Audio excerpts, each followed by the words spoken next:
Hello, everyone. This is our TED Talk, Wellness is Not Just for Our Guests. I'm Max Gomez, and I will be presenting with Jonathan Spiropoulos and Ann Morales. When we look at hospitality, we often find ourselves taking a single-sided approach. We always subscribe to the notion that the customer always comes first. We're even told that the customer is always right. Though this bold assumption may seem extreme, it serves to emphasize that hospitality is a business that relies on the satisfaction of its customers. Owners of major hotels across the globe are constantly tasked with finding ways to ensure that guests have a wonderful and unforgettable experience. We've found that time and time again, customers have dealt with overworked and understaffed employees. This often results in an unpleasant experience on both ends. The interaction between guests wishing to get away for the weekend and a receptionist who is working on only 4 hours of sleep can often create tension, which leads to dissatisfying experience. The solution to this common problem is focusing on the wellness of your own employees. The equation is rather simple. Invest in your employees, and your employees will invest in you. Investing in employee wellness will create long-term benefit for the company because an increase in worker satisfaction leads to increased productivity. The way we see it is making sure our own house is clean before worrying about anybody else's.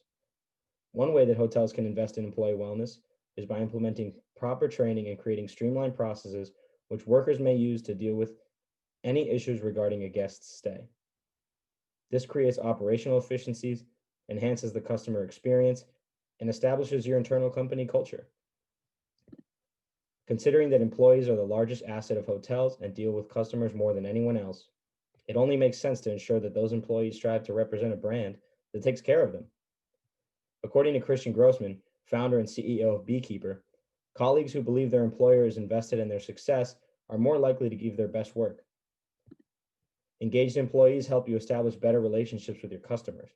According to a Forbes article written by Fingerpaint CEO Ed Mitson, by showing employees through your investment in them that you care about them, not just as workers, but also as people, you'll foster a work environment that inspires them to give it their all, day in and day out. This idea of investing in the long term is unfortunately overlooked by many. Oftentimes, companies in the hospitality industry view employee investment as too expensive and point to the fact that it may not even yield results in the short term. However, from a perspective of long-term success, companies who invest in employee wellness will find themselves receiving high praise for their stellar customer service and will even build a brand that facilitates both customer and employee loyalty. Think about it. How much pride would you take in working for an employer that is not concerned with your wellness? Would you be willing to go the extra mile for a company who wouldn't offer extra services simply to ensure that your day-to-day work was manageable? I now pass you to Jonathan Spiropoulos. Thank you, Max.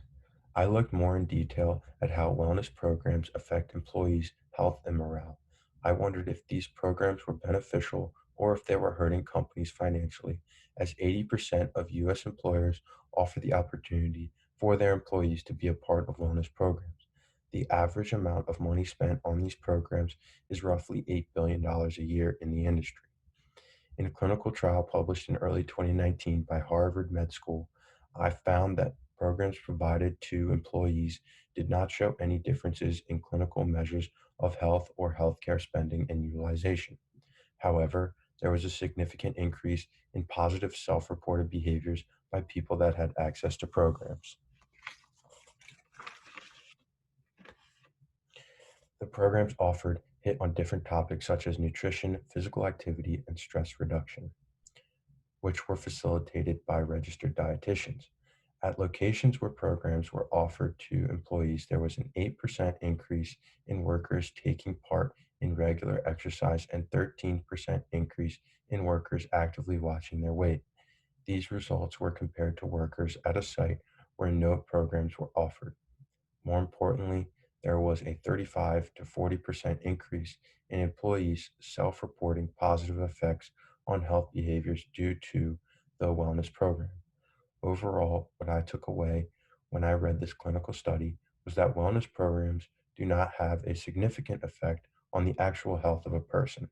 However, the people that took part in the programs felt better about going to work and had a more positive outlook on the company that they work for. Like Max said, happy workers equal happy customers.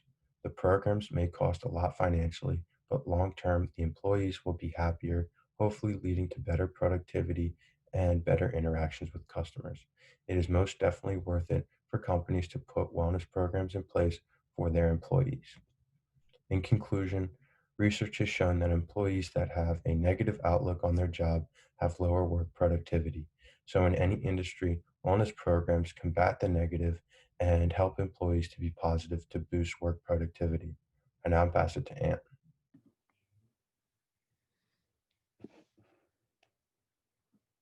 Hotels are commonly known for prioritizing guest wellness and experience. However, an aspect that goes unnoticed is the workers' wellness and their general experience working for the hotel. Hotels that take care of employees see a direct correlation in guest satisfaction. When your employees feel a sense of pride and a sense of importance, they are more likely to increase the guest overall experience. Some hotels have taken a step forward in creating more motivation for their employees by adding performance incentives for going above and beyond.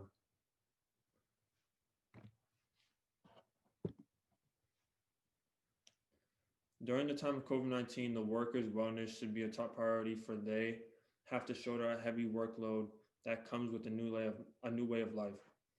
Workers now have to deal with issues that have never before occurred in the workplace, along with dealing with their health and the risks that come from simply showing up to work every day. Working in the hotel business means coming into contact with many people and having to put hotel guests' well being and comfort before one's own. Coming to work every day means risking your life for hotel employees. In order to keep employees in work during this time, it is critical that there is greater care for employees' mental health as well as physical health. Increasing pay due to the risk is yet one way employees can be helped. Investing in employees in this way can show them that the establishment is aware of the risk employees are taking by coming to work. Apart from COVID-19 related issues, there are many ways hotels can prioritize employee wellness. According to Business Insider, the Hilton is the top rated hotel for employees to work at. The Hilton has implemented a longer work leave for both male and female parents, a discounted travel program, increased health and wellness, increased health and welfare benefit plans, an updated retirement plan, as well as helping employees acquire stocks in the company. The Hilton is a prime example of how employees should be treated going forward. In the future, hotels should take note of the Hilton's blueprint specifically regarding employee wellness. Thank you for listening to our TikTok. We appreciate you.